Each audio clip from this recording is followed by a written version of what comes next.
Everything to me is about corruption. We want to find out what happened with 2016, and as you know, there's a lot of work going on in that. I don't care about Biden's campaign, but I do care about corruption. His campaign, that's up to him. Politics, that's up to them. I don't care about politics. Politics, as I think I made clear, and yesterday somebody asked me a question, and I gave an answer, but always in the form of corruption.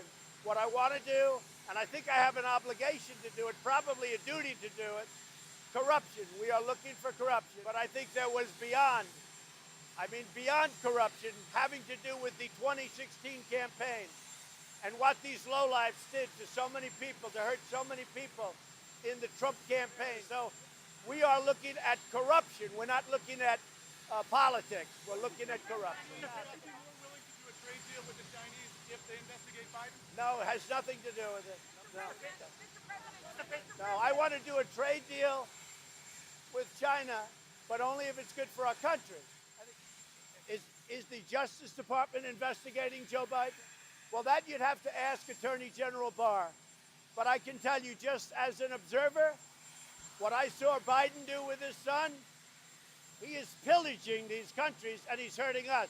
How would you like to have, as an example, Joe Biden negotiating the China deal if he took it over from me after the election?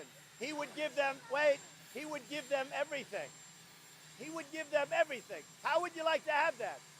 Joe Biden would just roll out the red carpet. He'd give them everything. So again, this doesn't pertain to anything but corruption.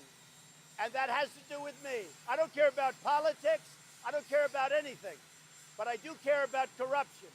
And to have somebody take out $1.5 billion out of China, who's totally unfit. He's unfit.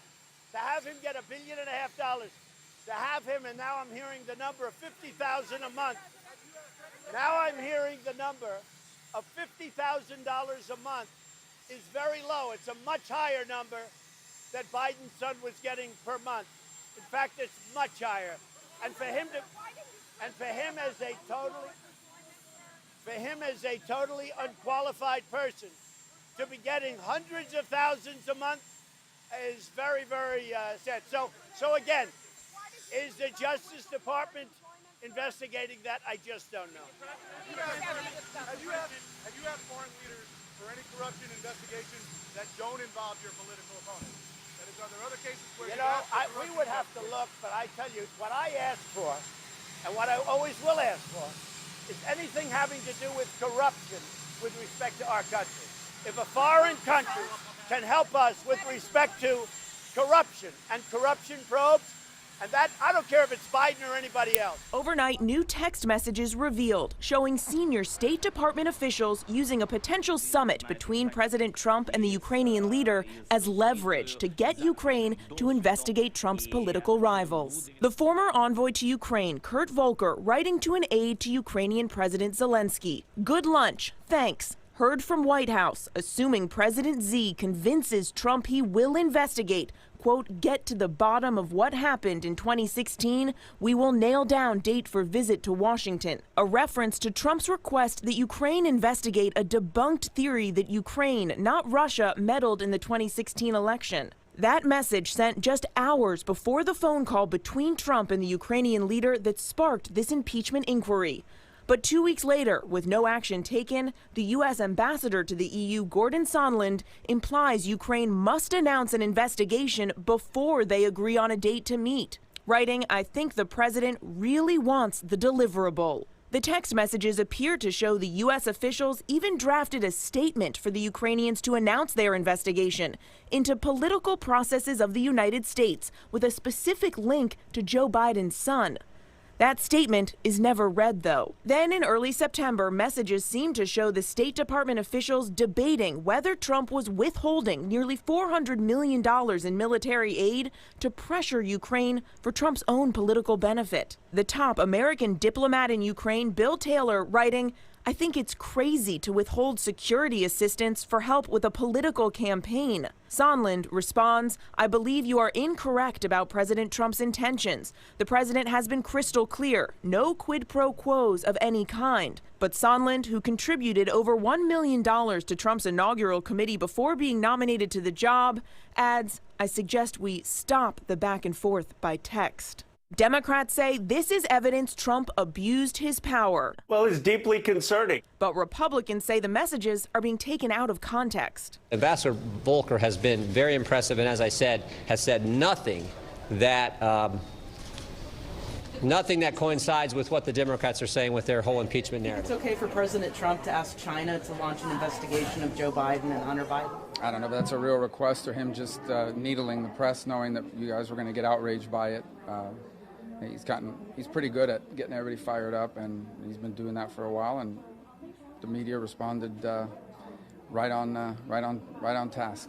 But you're one of the loudest critics of China and its human rights abuses. I mean, is it okay for him to ask to say that? I don't think it's a real request. I think he did it to gig you guys. I think he did it to provoke you to ask me and others and get outraged by it. Like I said, I mean, he plays it like a violin, and everybody falls right into it, but that's not a real request. Just this morning, we have President Trump saying, oh, we need to talk to Xi Jinping and have, President Xi and have him investigate Joe Biden. How is that helping anybody? Where is the line? When are you guys going to say enough and stand up and say, you know what, I'm not backing any of this?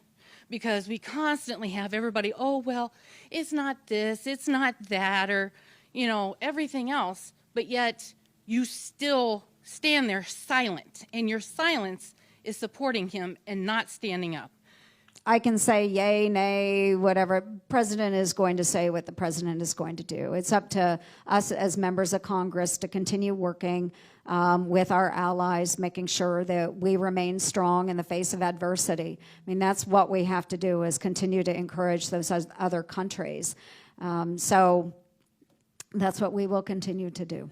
And he also should not be encouraging other countries to investigate his political rivals? I would say to that, corruption, no matter where it is, should be ferreted out. So, but it's okay for our president to extort other countries to investigate.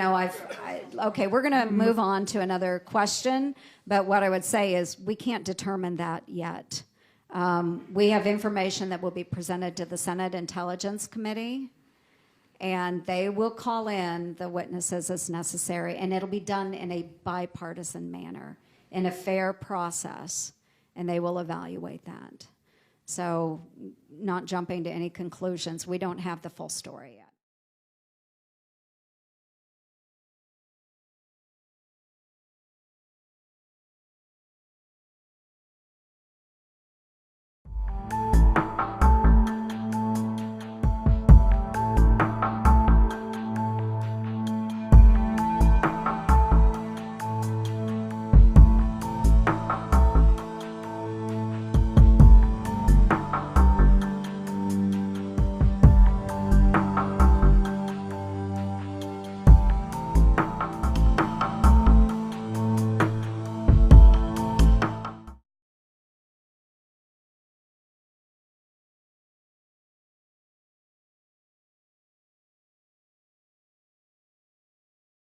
Be here for much long because of the climate crisis.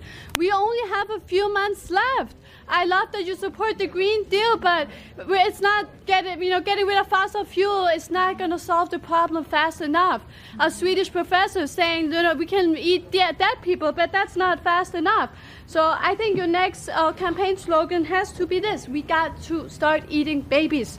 We don't have enough time. There's too much CO2. All of you, you're a pollutant. Too much CO2. We have to start now, please. You are so great. I'm so happy that you're really supporting the Green Deal, but it's not enough. Even if we would bomb Russia, we still have too many people, too much pollution. So we have to get rid of the babies. That's a big problem. Just stopping having babies is not enough. We need to eat the babies, and this is very serious. Please give a response. Thank you. No, thank you. Thank you.